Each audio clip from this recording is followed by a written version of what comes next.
اعوذ باللہ من الشیطان اللعین الرجیم بسم اللہ الرحمن الرحیم اللہم عجل لولیک الفرج والعافیت والناصر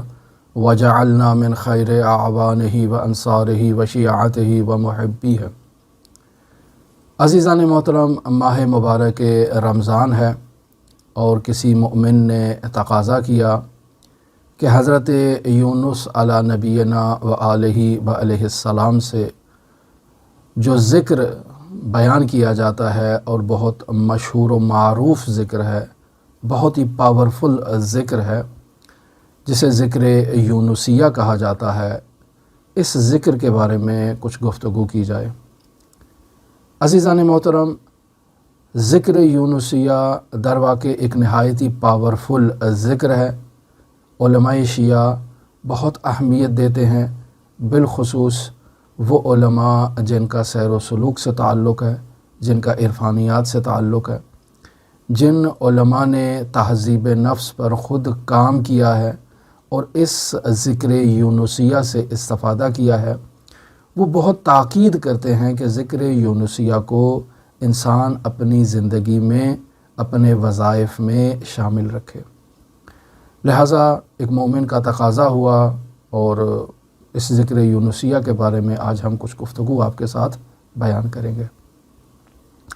ذکر یونسیہ کو بیان کرنے سے پہلے خود حضرت یونس بن متی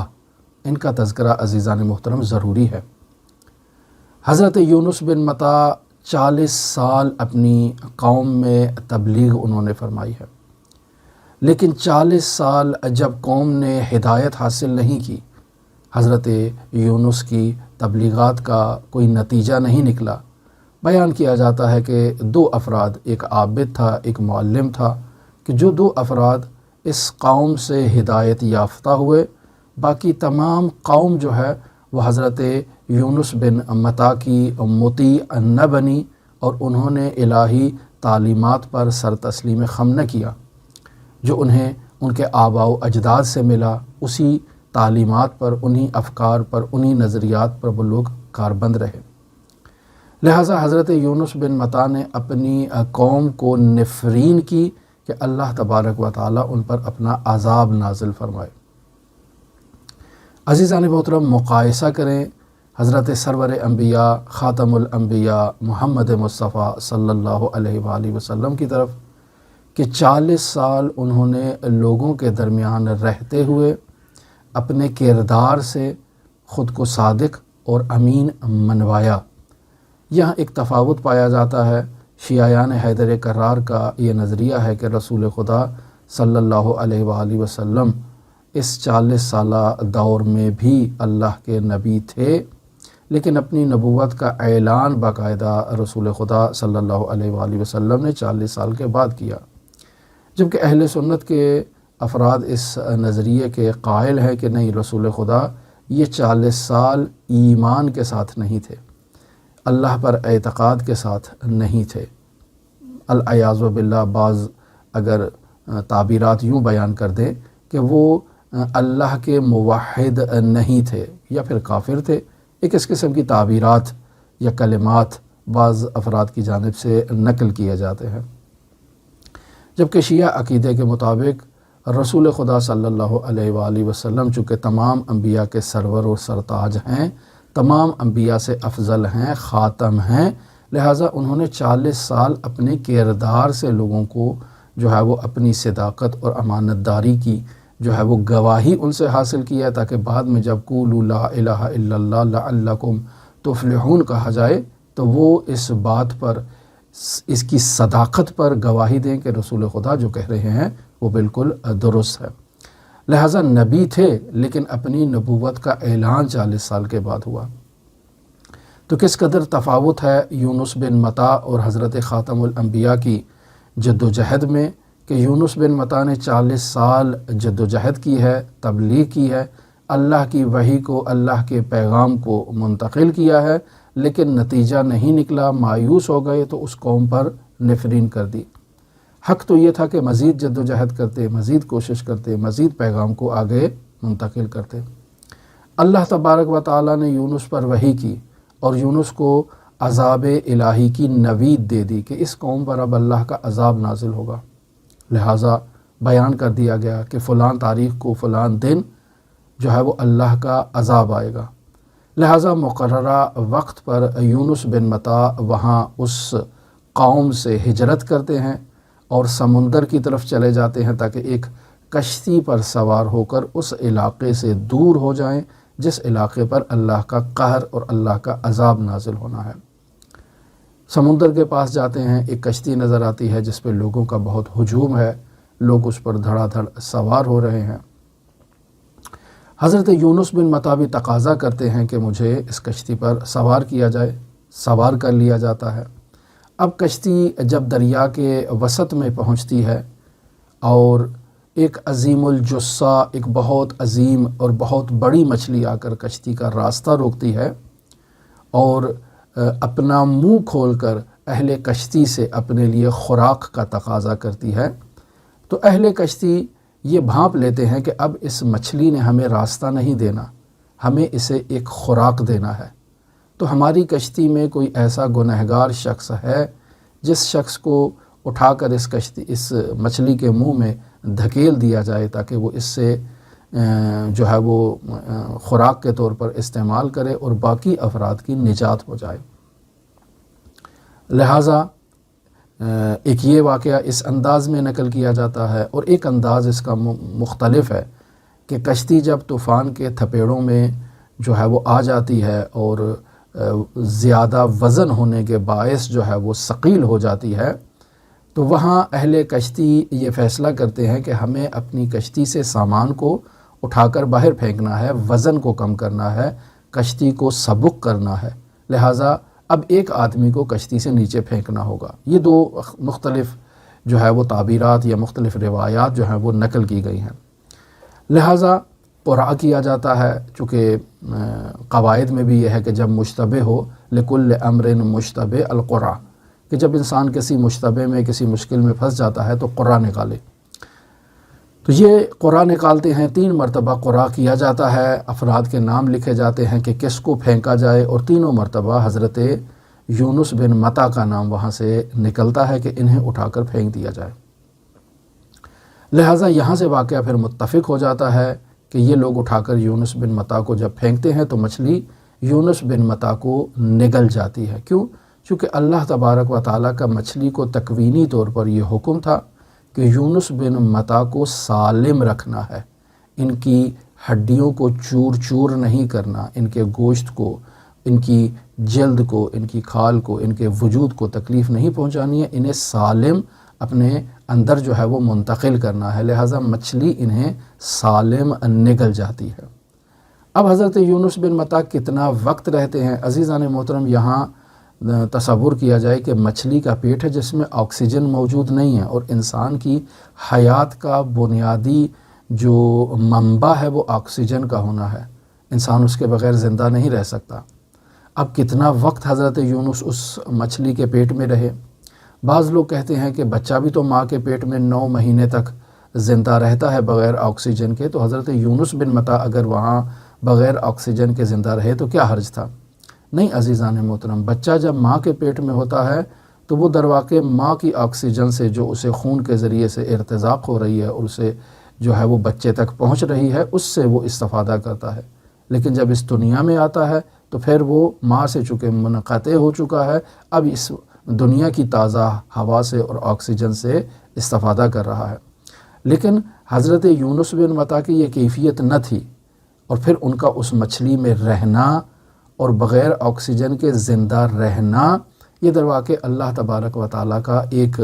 کرم ہے، ایک معجزہ ہے، ایک عنایت ہے حضرت یونس بن متی پر۔ دوسرا موضوع جو یہاں اختلافی طور پر بیان کیا جاتا ہے وہ ہے وقت سے متعلق، کہ کتنا وقت رہے۔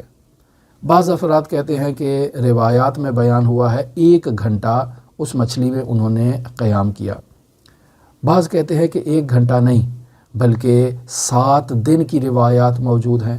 3 دن پہ بھی روایت موجود ہے، اور ہفتوں پر مبنی بھی روایات موجود ہیں کہ 40 دن حضرت یونس بن متی اس مچھلی کے پیٹ میں رہے۔ عزیزان محترم، بغیر آکسیجن کے، بغیر خوراک کے، بغیر نارمل حالات کے، وہ بھی سمندر کا جو پانی ہے جس کی ٹھنڈک ہوتی ہے، اور خود مچھلی کے وجود کے اندر بھی ایک تاریکی کا ہونا، ایک ٹھنڈک کا ہونا، تو یہ ایک ایسی کیفیت تھی جس میں ایک انسان زندہ نہیں رہ سکتا۔ اور مچھلی سمندر کا پانی تو ویسے بھی جو ہے نمکین پانی ہوتا ہے جو انسان کے بدن کو گلا دیتا ہے۔ تو ایسی حالت میں یونس بن متی اس مچھلی کے پیٹ میں رہے، 1 گھنٹہ رہے، 3 دن رہے، 7 دن رہے یا 40 دن رہے، یہ اختلاف ہے، لیکن رہے۔ پھر حضرت یونس بن متی نے خداوند متعال کی بارگاہ میں جو ہے وہ ذکر یونسیہ کو انجام دیا۔ اب یہاں اس ذکر یونسیہ کے انجام دینے کے بعد اللہ تبارک و تعالی نے حضرت یونس کو اجتبا کیا، یعنی اپنے لیے خالص قرار دیا، اور پھر یونس کو صالحین میں سے قرار دیا۔ اس تمام واقعے کی منظر کشی خداوند متعال سورہ انبیاء میں اور سورہ صافات میں بیان فرماتا ہے۔ مثلا سورہ انبیاء کی آیت ہے 87، خداوند متعال ارشاد فرما رہا ہے وَظَنُّونِ اِذَا ذَهَبَ مُغَاضِبًا۔ اب یہاں ذنون حضرت یونس علی نبینا و آلہ و علیہ السلام کے القاب میں سے ایک لقب ہے، یعنی وہ شخص جو مچھلی والا ہے، یعنی جو مچھلی کے پیٹ میں رہنے والا ہے۔ وَظَنُّونِ اِذَا ذَهَبَ مُغَاضِبًا، کہ وہ شخص جب جسے اللہ نے اپنی رحمت سے نوازا، وہ شخص غصے کے عالم میں وہاں سے چل دیا۔ فظن، اس نے یہ گمان کیا، ان لن نقدر علیہ، کہ ہم اس پر قدرت نہیں رکھتے ہیں کہ ہم اسے جو ہے وہ اس سے حساب لیں گے یا اس کو کوئی سزا دیں گے۔ فنادا فی الظلمات، اور جب وہ مچھلی کے پیٹ میں اس ظلمات کے بھنور میں گرفتار ہوا کہ مچھلی کا پیٹ ہے، نہایتی تاریکی ہے وہاں پر، اور پھر اگر برودت کے اعتبار سے دیکھا جائے تو برودت میں بھی شدت برودت ایک بہت بڑی تاریکی ہے، اور پھر رات کی تاریکی ہے کہ جس میں یونس بن متی گرفتار ہو چکے ہیں۔ تو فنادا فی الظلمات، یونس بن متی نے اس ظلمات کے اندر جو ہے وہ اپنے پروردگار کو ندا دی، لا الہ الا انت سبحانک انی کنت من الظالمین۔ یہ ندا ہے یونس بن متی کی کہ تیرے سوا کوئی معبود نہیں، لا الہ الا اللہ، اسے تحلیل کہا جاتا ہے، ذکر تحلیل، لا الہ الا اللہ، تیرے سوا کوئی معبود نہیں ہے، الا انت، مگر تو جو ہے وہ میرا معبود ہے اور تو پاک ہے، تو منزہ ہے، انی کنت من الظالمین۔ پس پہلے تحلیل کی، پھر تحلیل کے بعد تسبیح کی، اور پھر تسبیح کے بعد اعتراف کیا اپنی زیادتی کا کہ میں ظالمین میں سے ہوں، میں زیادتی کرنے والے میں سے ہوں۔ اب یہ ذکر حضرت یونس بن متی نے کیا تو خداوند متعال نے اس ذکر کو اور اس ندا کو لبیک کہا، فاستجبنا لہ، یعنی ہم نے ان کی دعا کو قبول کیا، وَنَجَّيْنَاهُ، اور ہم نے انہیں نجات دی، من الغم میں، یعنی جس غم میں، جس حزن میں، جس مشکل میں وہ مبتلا تھے، ہم نے اس غم سے، اس حزن سے، اس مشکل سے انہیں نجات عطا کی۔ اور پھر یہاں سے وہ نوید ہے جو اللہ تبارک و تعالی قیامت تک بشریت کو دے رہا ہے، وَكَذَلِكَ نُنْجِي الْمُؤْمِنِينَ، کہ جو بھی ظلمات میں اللہ تبارک و تعالی کو ندا دے گا اور اللہ کو پکارے گا، اسی طرح جس طرح اللہ نے یونس بن متی کو نجات عطا کی ہے، اللہ تبارک و تعالی اسی طرح سے مؤمنین کو نجات عطا کرے گا۔ اب یہاں سورہ صافات کی آیت نمبر 143 میں خداوند متعال ارشاد فرما رہا ہے فلولا انہ کان من المسبحین، کہ اگر یونس بن متی مچھلی کے پیٹ میں اس طرح سے اللہ تبارک و تعالی کی تسبیح نہ کرتے، للبث فی بطنہ الی یوم یبعثون، تو وہ قیامت تک اس مچھلی کے پیٹ میں اسی طرح سے گرفتار رہتے۔ بس عزیزان محترم، اس قدر پاورفل ذکر کہ اللہ تبارک و تعالیٰ کو ندا دی، اور اللہ تبارک و تعالیٰ نے اس ندا پر لبیک کہا اور یونس بن متی کو نجات عطا کی۔ اب یہاں اللہ تبارک و تعالیٰ نے مچھلی کو تکوینی طور پر وحی کی کہ وہ سمندر کے کنارے پر جائے اور یونس بن متی کو باہر نگل دے، باہر جو ہے وہ نکال دے۔ مچھلی سمندر کے کنارے آتی ہے اور یونس بن متی کو باہر جو ہے وہ اپنے وجود سے باہر نکال دیتی ہے۔ لیکن اب یونس بن متی جو سمندر میں اور مچھلی میں رہ چکے تھے اور ان کا وجود اب اس قابل نہیں تھا کہ وہ حرکت کرنے کے، ان میں توان موجود نہیں تھی، خوراک نہیں استعمال کی بھوک کی وجہ سے، اور پانی مناسب نہیں ہے اور حرکت نہیں ہے اور ایک جسم بے جان قسم کا ہو چکا ہے، تو ایسے میں مچھلی نے انہیں جب باہر نکالا ہے تو یونس بن متی کی کیفیت ایک نہایت ہی عجیب کیفیت تھی۔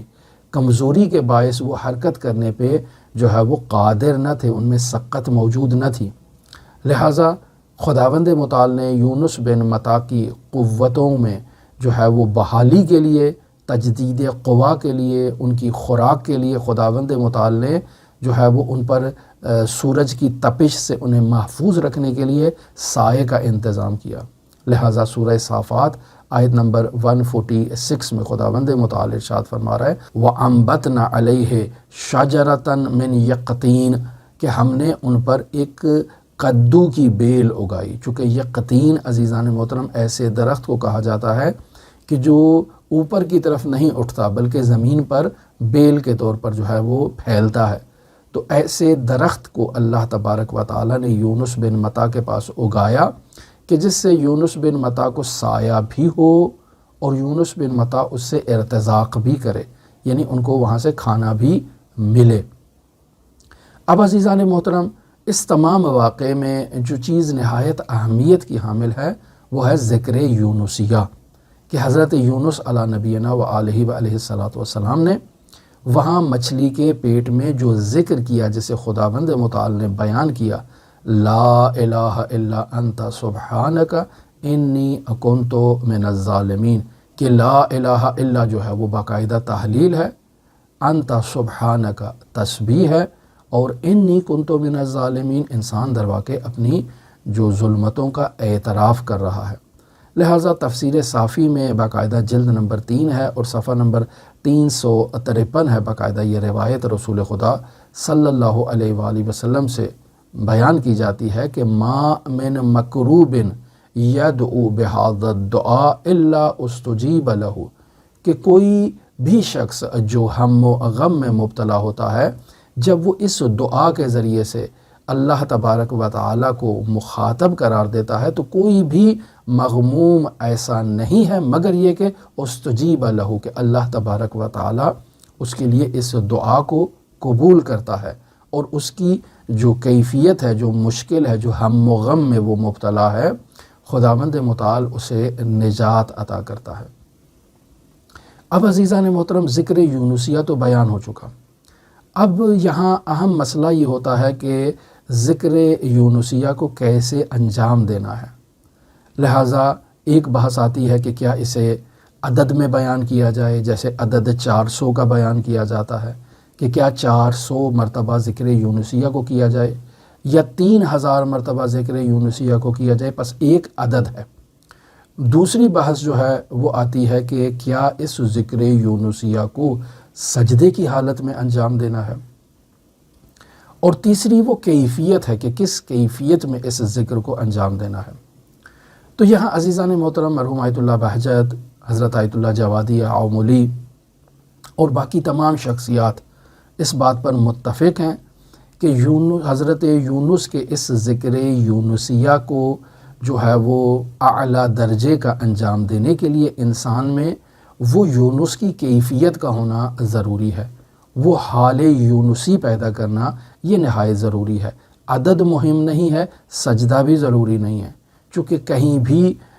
اس ندا کا تذکرہ نہیں ہے کہ وہ ندا کتنی مرتبہ حضرت یونس نے کہی ہے۔ ایک دفعہ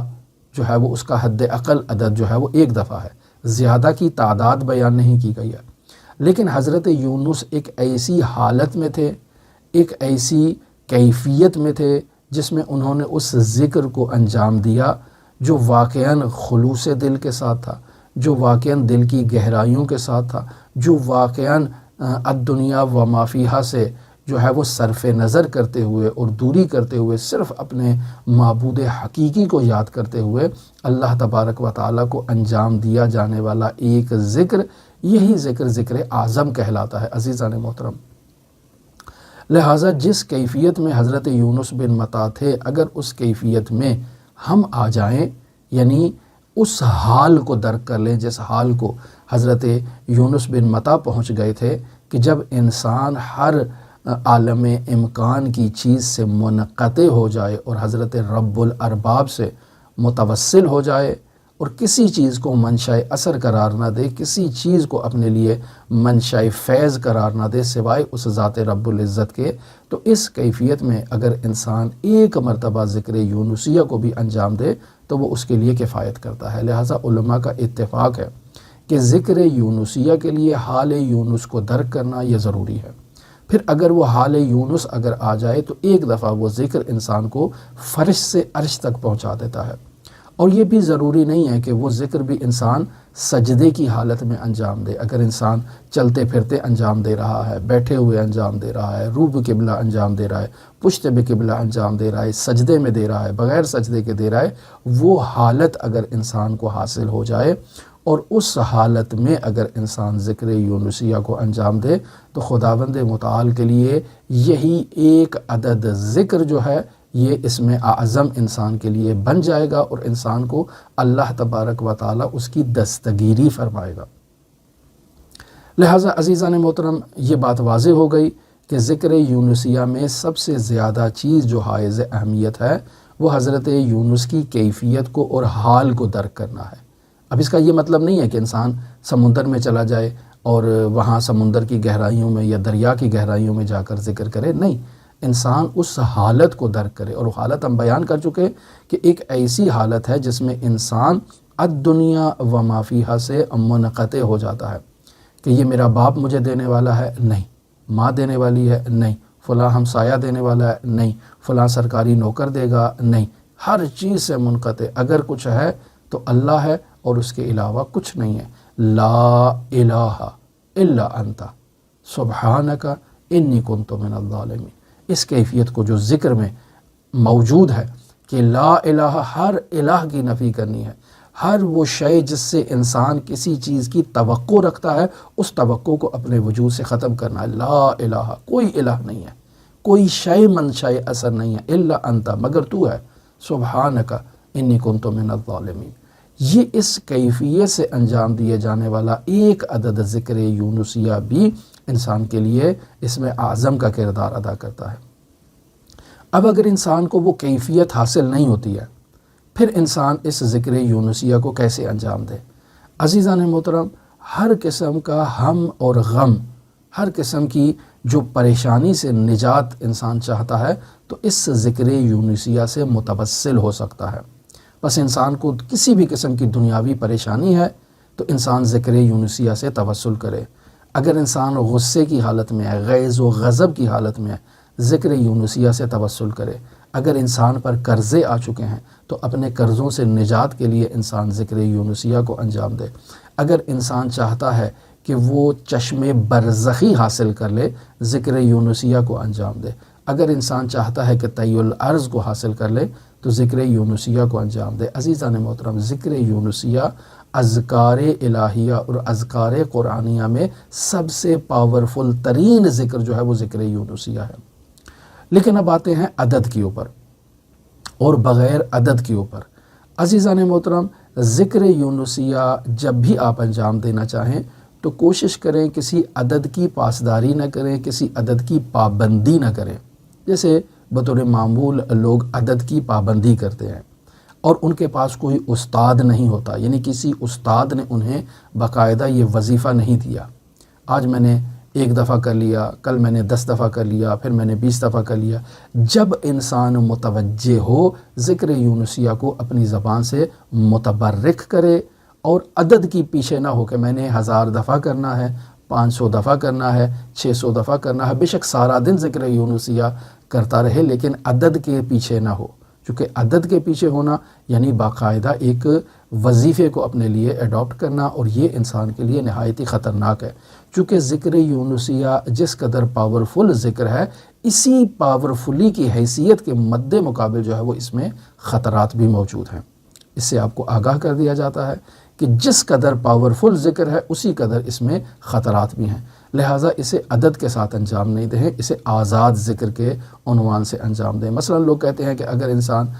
غصہ ٹھنڈا کرنا چاہتا ہے تو 10 دفعہ ذکر یونسیہ کو انجام دے، کل 10 دفعہ کیا، آج 5 دفعہ کر دیا، پھر 8 دفعہ کر دیا، یا اس طرح جس طرح سے بھی انسان عدد کی پاسداری نہ کرے، لیکن سب سے زیادہ مہم وہ حال یونس کو درک کرنا ہے۔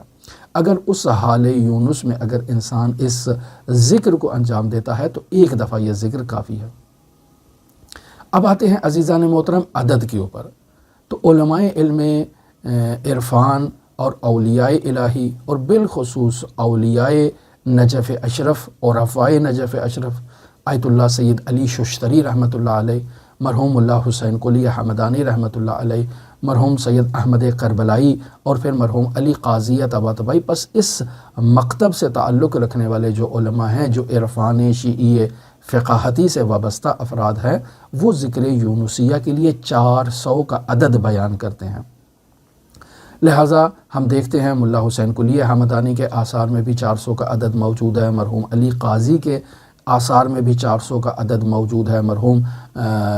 سید عبدالکریم رضوی کشمیری کے اس میں بھی 400 کا عدد موجود ہے، لیکن اس تاکید کے ساتھ کہ استاد کا ہونا ضروری ہے۔ استاد کے بغیر ذکر یونسیہ کو تجویز نہیں کیا جاتا عدد کے ساتھ، لہٰذا مرحوم علی قاضی طباطبائی رحمۃ اللہ علیہ نے آیت اللہ عبدالکریم رضوی کشمیری کو عدد مقید 400 دیا تھا ذکر یونسیہ کے لیے کہ اسے انجام دینا ہے، اور وہ بھی سجدے کی حالت میں، اور بہترین وقت جو بیان کیا گیا وہ سحر کا وقت ہے۔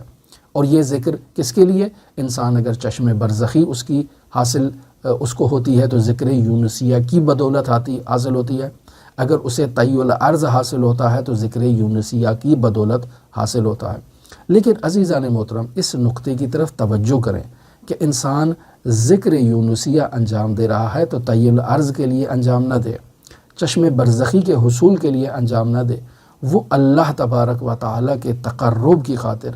اللہ تبارک و تعالیٰ کو پکارنے کی خاطر وہ ذکر یونسیہ کو انجام دے، تو اللہ اسے ہر ہم و غم سے بھی نجات عطا کرے گا، اور اسے یہ جو اگر کسی کو طی الارض حاصل ہو جاتی ہے، کسی کو چشم برزخی حاصل ہو جاتی ہے، تو یہ درواقع ہاتھوں کی میل ہے۔ عزیزان محترم انسان کبھی میل کے پیچھے نہیں بھاگتا ہے، یہ ہم جیسے عام لوگ جو ہیں وہ انہیں بہت اہمیت دیتے ہیں، چشم برزخی کو بہت اہمیت دیتے ہیں، طی الارض کو بہت اہمیت دیتے ہیں، استجابت دعا کو کہ انسان مستجاب الدعا ہو جائے، یا اس قسم کی چیزوں کو۔ یہ سب عزیزان محترم در واقع انسان کا خود کو ظلمات میں گرفتار کرنا ہے، جن سے انسان نجات حاصل کر رہا ہے۔ انی کنت من الظالمین، انسان اگر ان اہداف اور مقاصد کی خاطر ذکر یونسیہ کو انجام دے گا تو در واقع انسان ظالمین میں سے ہوگا۔ انسان نے جس چیز کو حاصل کرنا ہے وہ اللہ تبارک و تعالیٰ کا تقرب ہے۔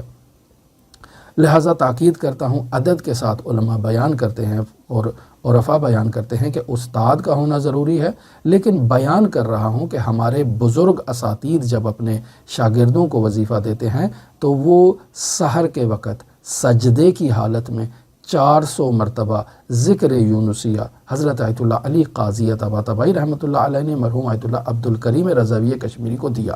اور در واقع یہ منحصر بفرد جو ہے وہ ذکر نہیں ہے، بلکہ بیان ہوا کہ علماء نجف اولیاء نجف اپنے شاگردوں کو ذکر یونسیہ 400 مرتبہ تجویز کیا کرتے تھے، چاہے وہ ملا حسین قلی حمدانی ہوں، چاہے وہ علی مرحوم سید احمد کربلائی ہوں، چاہے وہ علی قاضی طباطبائی ہوں، چاہے عبدالکریم رضوی کشمیری ہوں، یعنی اپنے شاگردوں کو اس عدد میں بیان کیا کرتے تھے اور وہی سجدے میں بیان کیا کرتے تھے۔ البتہ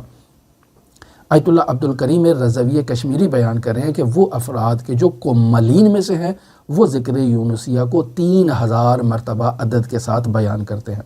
اور پھر بیان کرتے ہیں کہ اگر انسان سیر و سلوک چاہتا ہے، اگر انسان معنوی جو تکامل حاصل کرنا چاہتا ہے، اللہ تبارک و تعالیٰ کا تقرب چاہتا ہے، اللہ تبارک و تعالیٰ کا مقرب بندہ بننا چاہتا ہے، تو ان تمام حالات کے لیے، چاہے وہ انسان کی